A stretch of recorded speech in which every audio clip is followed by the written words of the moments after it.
자, 오늘 본문 말씀 마태복음 10장 34절로부터 42절까지 있는 말씀을 가지고 그 제목을 속가내는 시대에 남겨질 사람들, 속가내는 시대에 남겨질 사람들이라고 하는 제목으로 은혜를 받고자 합니다.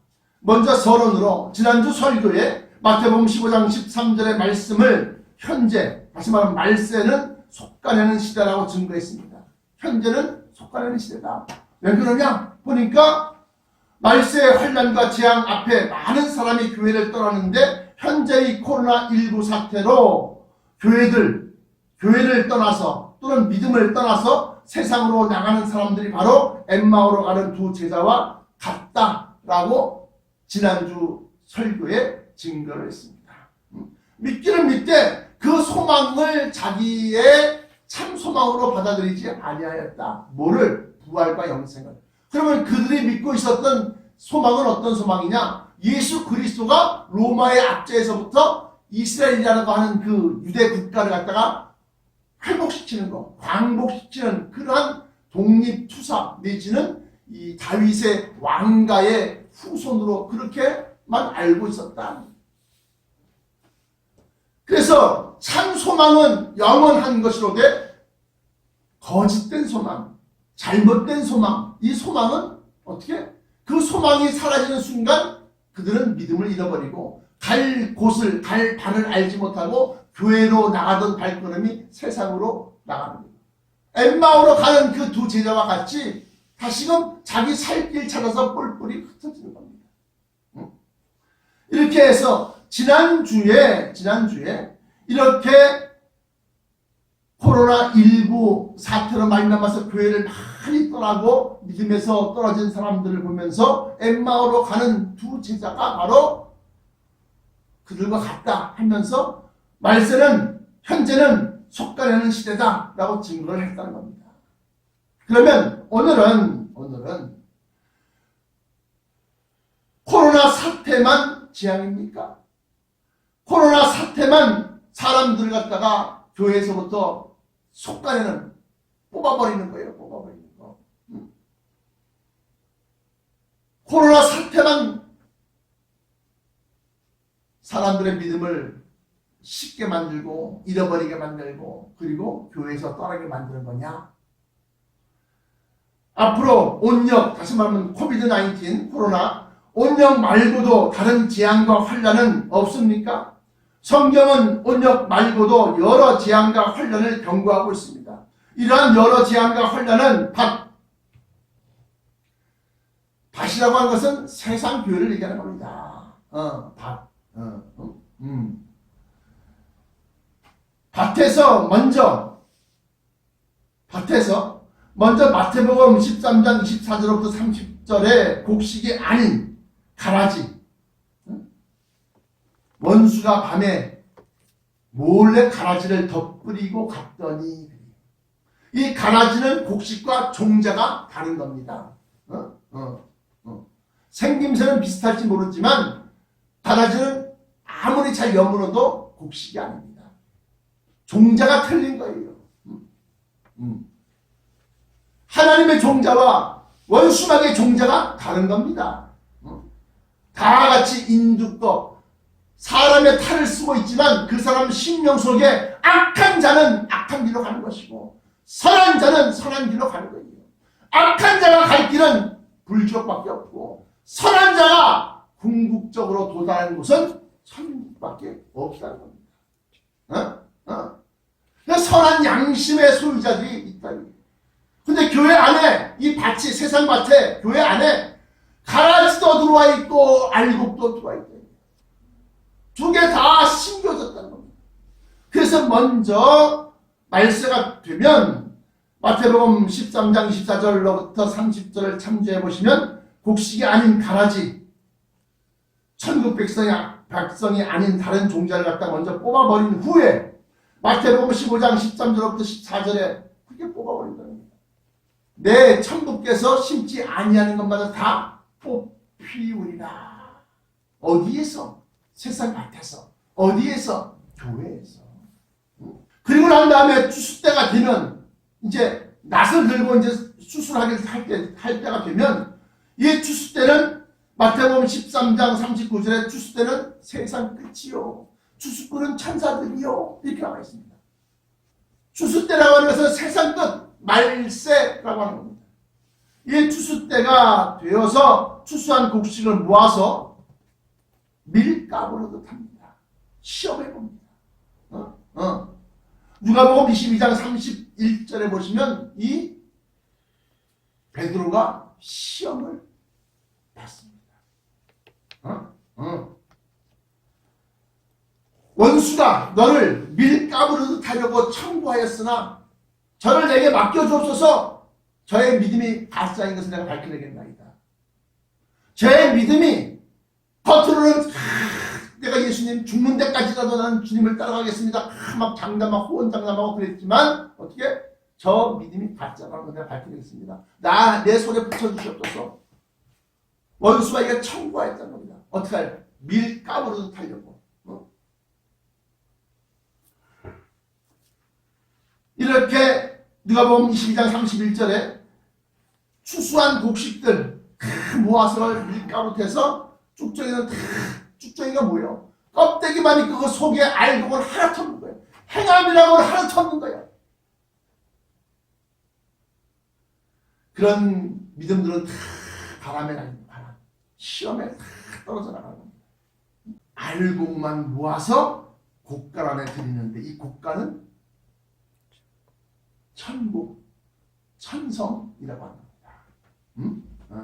다시 말해 앞으로 온역 이외에도 코로나19 이외에도 여러 가지 다른 재앙이 있을 수 있는데 이 다른 재앙은 기근과 지진, 해일 등의 천재지변과 또 다른 재앙과 더불어서 환란, 이 환란은 거짓 선지자의 종교적 미혹과 대환란으로 기록된 아마겟돈 핵전쟁 그리고 통일 정부에서 공인한 적그리스도를 통한 신정부적인 기독교로 강제 개종을 시키는 겁니다.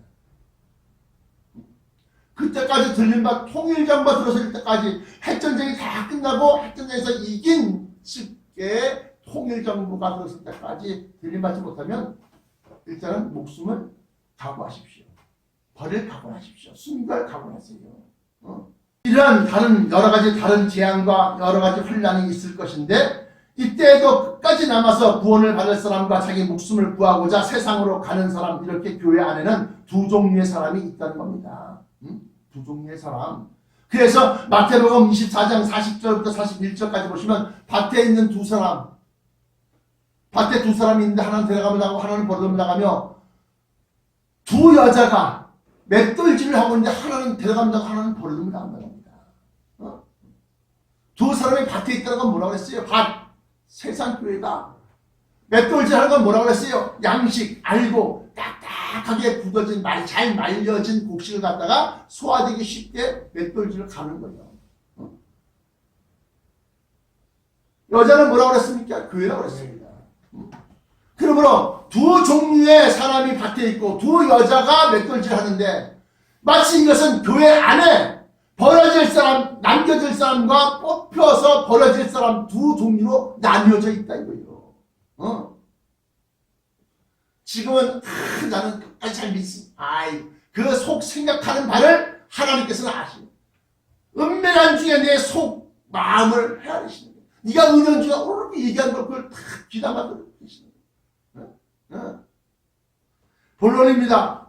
아무리 온 천하를 얻은 부자이고 높은 지위에 앉으면 뭐합니까? 자기 목숨 구하고자 세상 물질 막 끌어모으고 말이죠. 돈이 막 쌓아놓고 요즘에 뭐 비트코인인지 뭔 코인인지 그걸로 돈 번 사람들이 말이야 봐라 그러면서 그냥 뭐 이런 유튜브나 이런 데 막 그냥 5만 원권 돈가루 갖다 쌓아놓고 있는 걸 쫙 보시오. 그럼 뭐해? 주님 오실 때 다 불타버리고 죽을 수밖에 없을 텐데. 아무리 온 천을 얻은 부자이고 높은 지위에 앉으면 뭐합니까? 본론입니다. 오늘 중심 요절 마태복음 10장 39절에는 자기 목숨을 얻는 자는 잃을 것이요 나를 위하여 자기 목숨을 잃는 자는 얻으리라 할 때 이 나라는 건 누구요? 예수 그리스도요. 예수 그리스도는 뭐요? 진리요. 로고스가 말씀이 로고스가 육신이 되어 우리 가운데 거하심에 우리가 보니 하나님의 독생자가 가득하더라. 그 예수님의 성육신화 되시기 이전의 모습은 진리였었다. 그러므로 나를 위하여 자기 목숨을 잃는 자는 얻으리라 이 말씀은 2000년 전에 유태인 예수님을 위해서 죽는 것이 아니라 예수님의 본체이신 진리 때문에 진리를 지키고자 진리를 붙들고 살려고 자기 목숨까지 잃는 자는 얻으리라. 부활을 믿지 못하면 이 믿음은 일어날 수 없습니다. 네, 죽으면 끝인데 이 세상 믿음이 다 그런 거 아닙니까? 목숨을 부지하기 위해서 목숨을 살리기 위해서 그 모든 것을 할 수 있다고 믿는 사람들이 그 세상 믿음이다. 뿐만 아니라 오늘의 예문 마태복음 16장 25절에는 누구든지 제 목숨을 구원코자 하면 잃을 것이요 누구든지 나를 위하여 제 목숨을 잃으면 찾으리라. 그러니까 마태복음 10장 39절에도 자기 목숨을 얻는 자는 잃을 것이요 나를 위하여 자기 목숨을 잃는 자는 얻으리라. 자기 목숨을. 근데 마태복음 10장 39절 말고도 마태복음 16장 25절에도 누구든지 제 목숨을 구원코자 하면 잃을 것이요 누구든지 나를 위하여 제 목숨을 잃으면 찾으리라 하셨는데, 아니 자기 목숨을 구원코자 교회를 떠나고 믿음을 배반한 것이 왜 흠이 되고 잘못이란 말인가? 코로나19 때문에 교회 나가지 마시오. 그러니까 다 교회 안 나가고 집에서 다 예배 드린다고 하지만 집에서 예배 드리는데 예배답습니까? 목숨 때문에 교회를 갔다가 안 나가고 떠나고 배반하고 이것이 왜 흠이 되고 잘못이냐 이렇게 속으로 생각하시는 분들이 계실 텐데, 그러나 이렇게 반문해 보면 어떨까요? 목숨이 중요합니까? 아니면 재물이 중요합니까? 그러면 여러분들은 당연히 목숨이 중요하다고 답하실 것입니다.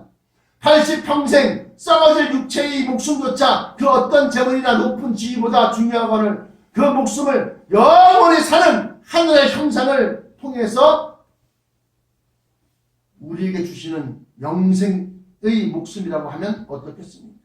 그렇다면 그 어떤 재물과 아무리 높은 지위라고 하더라도 비교조차 할 수 없을 겁니다.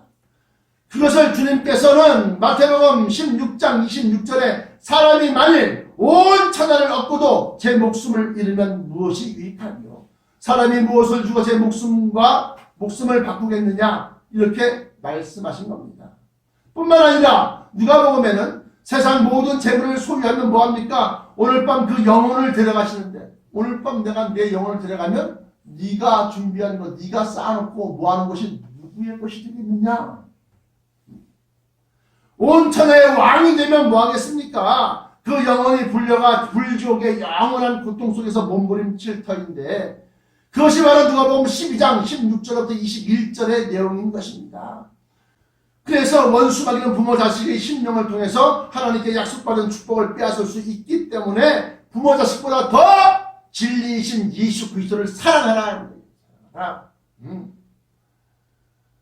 그뿐만 아니라 더 나아가서 자기의 육체의 욕심, 육체의 목숨, 우리가 말하는 것은 육체의 목숨이 아니라 변화체의 목숨, 죽을래야 죽지 아니하고 썩을래야 썩지 아니하는 고린도전서 15장 48절부터 52절까지 나와 있는 그 죽고 싶어도 못 죽어. 그거는 그 영생하는 변화체의 목숨이 아니라 썩어지고 늙어지고 죽을 수밖에 없는 이 육체의 목숨조차도 그 변화체의 목숨을 얻기 위해서는 이것조차도 버릴 수 있어야 된다는 겁니다. 그래서 순교자들이 나올 수가 있다는 겁니다. 다시 살리는 것이 없으면 미쳤다고 순교합니까? 그래서 자신의 육체의 목숨보다 영생케 하는 진리, 곧 나를 더 사랑해야 한다는 겁니다. 다시 말해 나라고 하는 것은 예수님이요 진리인데, 나를 최고의 가치와 최우선에 두어야만 말세, 세상 끝, 추수 때 이 말세의 불시험과 환난을 뽑아내고 속아내는 시대에 이 뽑혀지는 것, 불시험과 환난을 이기고 견뎌낼 수 있다는 것입니다. 이것이 베드로전서 4장 12절부터 16절에 사랑하는 형제들아, 너희를 시험하려고 오는 불시험 당하는 것을 이상한 일로 여기지 말아라. 결론입니다. 결론. 정말 예언대로 이루어질 것인가? 정말 예언대로 심판이 있을 것이며 추수 때 세상 끝이 있을 것이며 말세가 있을 것이며 정말 그때 그런 큰 전쟁과 대량의 살육이 있고 또 하늘에서 예수님이 진가로 공중으로 강림하시는 것이 이러한 예언들이 정말로 이루어질 것인가? 라고 하는 거예요. 그러한 예언이 어디 있습니까, 목사님? 도대체 그게 어디 있어요? 마태복음 24장 3절로부터 35절까지 있습니다. 누가복음 21장 7절로부터 35절까지 있습니다. 이 두 가지 성경, 곧 마태복음 24장과 누가복음 21장은 예수님께서 재림하실 때 주의 임하심과 세상 끝에는 무슨 징조가 있어 보니까 이렇게 마태복음 24장 3절에 물어요, 제자들이. 주님의 임하심, 주님이 바로 앞에 있는데 뭐 주님의 임하시면 바로 앞에 벌써 임하고 있는데 예수님의 날씬 천성으로 하늘로 올라갔다 다시 내려올 것이다, 다시 임하실 것이다. 재림, 주의 임하심과 세상 끝, 말세에는 무슨 징조가 있어올까? 그때 첫째 기근과 지진이 있을 것이라면서 쭉 나옵니다. 그러나 그 가운데 가장 중요한 골자를 살펴보면 이 마태복음 24장과 누가복음 21장에는 예수님께서 재림하실 때 있을 징조와 일에 대하여 예언하고 있습니다. 그렇다면 과연 그 예언의 말씀들이 얼마나 이루어졌으며 그 정확성과 신빙성에 있어서 과연 믿을만한가 하는 겁니다. 일예로 마태복음 14장 6절에 보면 난리와 난리의 소문을 듣겠으나 산과 두려워 말라 이런 일이 있어야 하되 끝은 아직 아니니라. 그게 그게 어때서요? 그게 도대체 뭔 뜻인데요? 난리와 난리의 소문을 듣겠으나 난리라는 거 하는 것은 전쟁을 얘기합니다. 전란. 1차 대전과 세계 1차 대전과 세계 2차 대전이 일어나는 거다. 목사의 저서 21세기 계시록 38페이지에 기록하고 있다는 거예요. 전쟁에 관련된 예언인데 잘 분석해보면 그때가 언제인가를 알 수 있는 중요한 단서가 있다. 6절에 난리와 난리의 소문을 듣겠으나 이러한 일이 있어야 하되 끝은 아직 아니니라. 이 부분에서 난리와 난리라는 부분을 살펴보면 분명 1차 대전과 1914년부터 1918년까지 일어난 세계 1차 대전과 1939년에서부터 1945년까지 있었던 세계 2차 대전을 의미하는 것이다. 그 이후로 예수 그리스도 시대 이후부터 수많은 전쟁이 있어왔다. 그렇다고 한다면 굳이 난리와 난리라고 하는 같은 내용의 단어를 겹쳐 사용할 까닭이 없다. 그냥 단순하게 난리들이라는 복수 형태로 사용했을 것이다. 따라서 여기서 사용한 난리와 난리는 대규모의 특별한 난리가 연이어 2번 있을 것을 예언한 것이다. 이러한 관점에서 세계 1차, 2차 대전은 인류사에 있어서 여러 국가들이 동맹을 맺어 싸운 전쟁 중에 가장 큰 희생을 치른 난리임에는 틀림이 없다. 이렇게 제가 써놨다. 20년 전에 이렇게 밝혀놨다 이거요. 마태복음 24장에 나타난 주의 임하심과 세상 끝에 있을 일들이 이렇게 정확하게 지금 다 지나간 거는 다 밝혀낼 수 있어요. 이렇게. 뿐만 아니라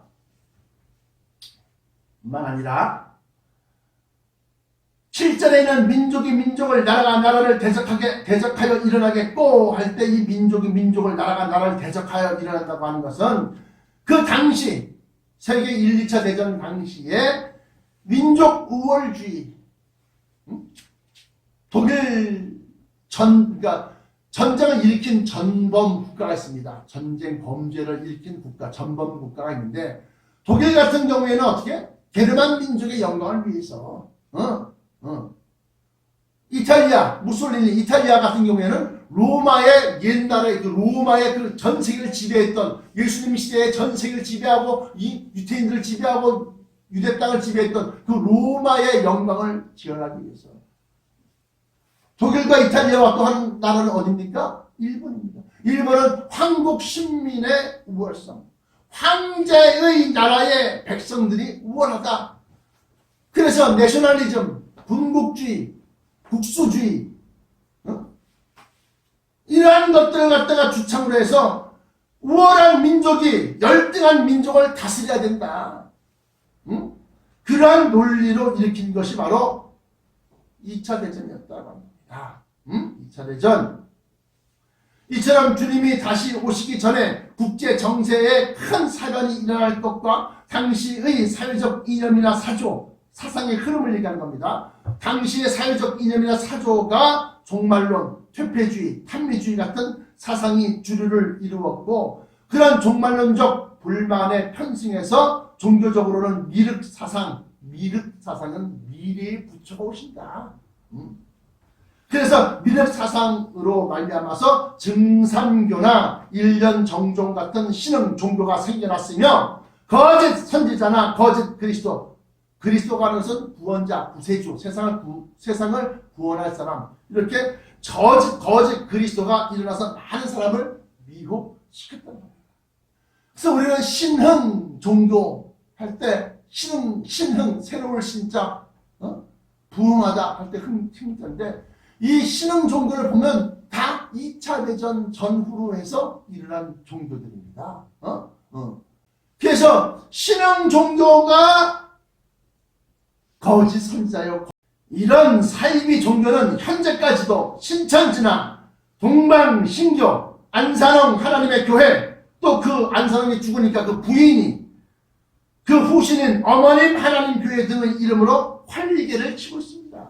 이렇게 마지막 때는 2단, 3단 이 사이비 종교들이 막 선전하고 포교하고 막 그냥 사람을 끌어들입니다.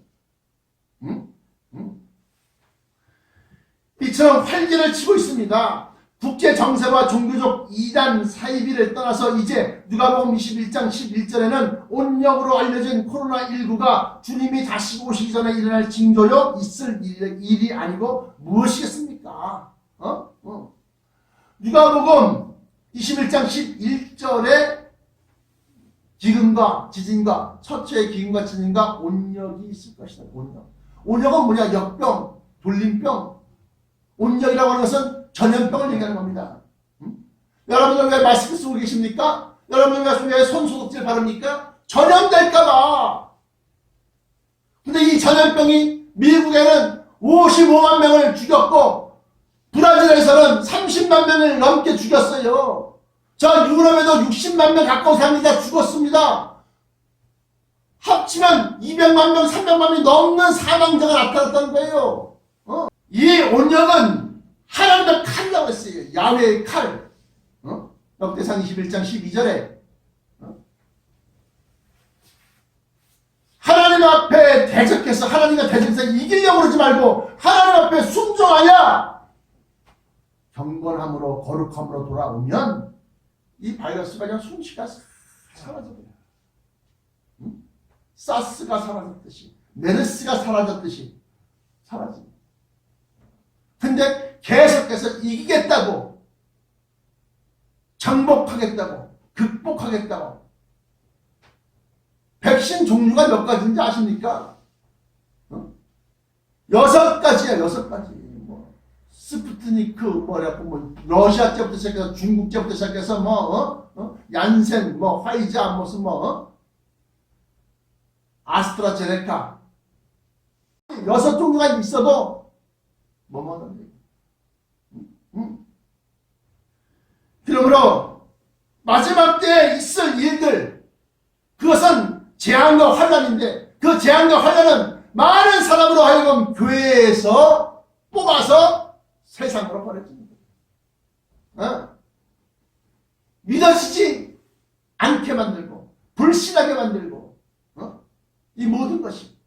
그러나 그래도 끝까지 남아있는 자, 재앙과 환난뿐만 아니라 목사들조차도 원수밖에 미혹이 돼서 목사를 믿지 못하게 만든다. 교단에서 또는 무슨 교회 안에서도 분쟁이 나뉘어갖고 돈 때문에 싸운다고 그러고 뭐 때문에 싸운다고 그러고 우리 편 되라고 그러고 서명하라고 그러고. 아니 그걸 보기 싫은 사람이 안다가 안다가면 너만 손해지. 왜 꼭 그 교회가 그 교회만 가야 돼? 왜 꼭 순복음교회만 가죠? 왜 꼭 장로교회만 가야 되냐 이거요. 하나님이 살아 역사하신 교회로 가면 되지. 교단이 구원하는 거 아닙니다. 하나님이 구원하시는 거예요. 교단이 구원하는 것이 아니라 예수 그리스도가 구원하는 겁니다. 마지막 때 이렇게 저렇게 이 모양 저 모양 이런 핑계 저런 핑계로 말미암아서 교회를 떠난 많은 사람들이 밭에서 뽑혀진 사람이에요. 뽑혀진 사람. 뽑혀진 사람. 그래서 흔히들 가나안 교회 가나안 거꾸로 하면 가나안 거꾸로 하면 안 나가 교인들이 많다 이거예요. 교회는 안 나가면서 나는 예수 믿고 있어. 나는 성경 말씀대로 살고 있어. 그러면서 교회를 안 나간다는 거예요. 그러나 성경은 분명히 얘기하기를 몰라. 뭘 몰라? 구원을 몰라.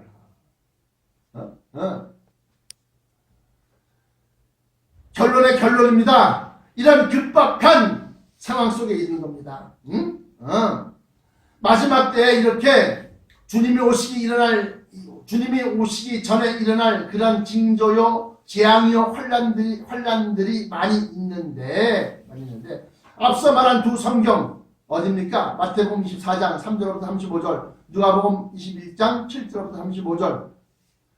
이 두 가지의 성경의 예언들 중에 남은 것은 오직 하나, 멸망에 가증한 것이 거룩한 곳에 선 것을 보거든 읽는 자는 깨달을진저. 그러면서 이제 아마겟돈 전쟁 또는 무기토의 전쟁 또는 핵전쟁으로 알려져 있는 그러한 3차 대전밖에는 남지 않았다는 겁니다. 그 이후에는 그때 하늘에는 징조가 있고 인자가 자기의 영광을 가져서 큰 영광을 가져서 오는 것을 볼 것이다. 그가 천사들을 보내리니 하늘 이 끝에서부터 하늘 저 끝까지 사방에서 들림받은 사람들을 모아서 천성으로 이끌고 간다는 겁니다. 그러므로 이런 급박한 상황 속에서 여러분들은 밭에서 뽑혀진 가라지가 되겠습니까? 밭이라고 하는 것은 세상에 있는 교회를 얘기하는 겁니다. 이렇게 밭에서 뽑혀진 그런 버려진 자가 되지 말고 끝까지 믿음을 지키고 교회에 남아서 하나님께서 심으신 자가 되시기를 축원합니다. 네. 더 나아가서는 겉모습만 나는 교회에 다닙니다. 그러니까 되겠지. 그 속에 하나님의 말씀대로 행함이 있는 그러한 알곡이 되셔야 됩니다. 네. 오늘 본문 말씀 보십시오. 본문 말씀 마태복음 10장 42절에 보시면 또 누구든지 제자의 이름으로 이 작은 자 중에 하나에게 냉수 한 그릇이라도 주는 자는 내가 진실로 너희에게 이르노니 그 사람이 결단코 상을 잃지 아니하리라. 제자의 이름으로 제자의 이름 예수님의 제자십니까? 사도십니까? 목사세요? 그러면서 물 한 그릇 주는 사람 그 소자에게 별 볼일 없고 하찮은 사람에게 그걸 준 사람은 상을 잃지 않는 거예요. 근데 오늘 예문에 마태복음 25장 34절부터 40절 보시면 뭐라고 나와요? 이렇게 나와요. 40절에 이제 심판 때가 되었을 때 그때 이렇게 얘기합니다. 40절에 임금이 대답하여 이르시되 내가 진실로 너희에게 이르노니 너희가 여기 있는 내 형제 중에 지극히 작은 자 하나에게 소자를 얘기합니다. 이에게 하나에게 한 것이고 네게 한 것입니다. 그러므로 오늘 말씀을 통해서 여러분은 천국 복음의 비밀을 깨닫고 이 작은 자라고 하는 것은 소자를 얘기하는 것이고 이 소자는 어린이를 얘기하는 것이 아니에요. 내가 얘기했지 않습니까? 제자들을 향해서 소자들아 가자 그렇게 얘기했다고. 요한복음 13장 31절부터 33절까지 보시면 그가 나간 후에 예수께서 그가 누구냐? 다른 이랍니다. 은전 30명이 팔로 나가는 거예요. 이제 그가 나간 후에 예수께서 이르시되 지금 인자가 영광을 받았고 하나님도 인자로 말미암아 영광을 받으셨도다. 만일 하나님이 그로 말미암아 영광을 받으셨으면 하나님도 자기로 말미암아 그에게 영광을 주시리니 곧 주시리라. 작은 자들아, 이 소자를 얘기하는 거예요. 작은 자들아, 내가 아직 잠시 너희와 함께 있겠노라. 너희가 나를 찾을 것이나 일찍이 내가 유대인들에게 너희는 내가 가는 곳을 올 수 없다고 말한 것과 같이 지금 너희에게도 이르노라. 나머지 11제자를 향해서 작은 자들아 내가 아직 잠시 너희와 함께 있겠노라. 이게 마가의 다락방 안에서 지금 예수님이 제자들에게 하신 말씀이에요. 다른 제자가 나가자마자 그러므로 여러분들은 마지막 때에 하나님의 말씀, 그 진리의 말씀을 증거하고 전파하는데 알곡의 역할을 다하시면 약속하신 이가 그 약속을 이룰 때 여러분들도 빼놓지 아니하고 변화체로 덧입히시고 큰 권능으로 이끌어 올리시며 여러분들 천성 안에서 예수 그리스도의 공동 혼인잔치에 참여한다. 기도하시겠습니다. 지금도 살아 역사하시는 우리 주 야훼 하나님 아버지, 이제 세상 끝 곧 추수 때가 되어서 많은 환난과 재앙으로 말미암아 뽑혀지고 버려지고 있나이다. 교회를 잘 나가던 사람이 교회를 나가지 아니하고 교회에 철을 쥐고 원수 삼고 목사들을 돌로 치는 시대가 왔나이다. 기독교를 개독교라고 폄하해서 부르고 목사를 먹사라고 폄하해서 부르는 시대가 되었나이다. 그러나 그럼에도 불구하고 말세지만에 영생하는 진리, 그 진리를 붙들고 있는 천국 복음의 비밀을 마음에 새기고 소망으로 삼는 사랑하는 성도들은 어떠한 환난과 핍박이 온다 할지라도 교회를 떠나지 아니할 것을 고백하오니 우리의 믿음을 굳게 하여 주옵시고 속가내는 시대에 뽑혀서 버려지는 자 되지 말고 끝까지 남아 변화체로 덧입고 천국 곳간에 천성으로 안착하는 자들 되게 하여 주옵소서. 나사렛 예수 그리스도 이름으로 간절하게 기도하옵나이다.